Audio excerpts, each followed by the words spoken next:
Teaching ہسپتال ڈیرہ غازی خان کا اللہ ہی حافظ۔ وزیر اعلیٰ پنجاب سردار عثمان بزدار کے آبائی شہر میں سٹاف کا غیر حاضر رہنا معمول بن گیا۔ رات کے وقت ڈاکٹرز غائب ہوتے ہیں جبکہ عملہ کسی مریض کو چیک نہیں کرتا۔ اس وقت ہمارے ساتھ موجود ہیں عمران علی کھوسا۔ جی عمران، بتائیے گا اس وقت ٹیچنگ ہسپتال ڈیرہ غازی خان میں کیا چل رہا ہے؟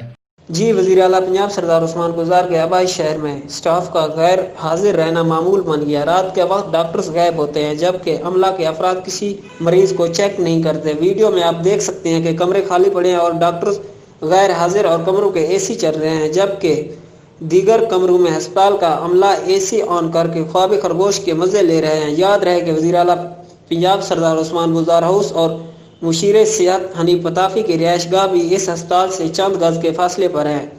دوسری طرف ٹیچنگ ہسپتال کے ایم ایس ڈاکٹر شاہد مکسی کا کہنا تھا کہ ویڈیو میں موجود سوئے ہوئے شخص کے خلاف انکوائری کی جا رہی ہے، جبکہ مریض اور ان کے لواحقین کا کہنا ہے کہ رات کے وقت ڈاکٹر ڈیوٹی پر موجود نہیں ہوتے اور ہسپتال میں موجود عملہ مریضوں کی دیکھ بھال نہیں کرتے۔ جی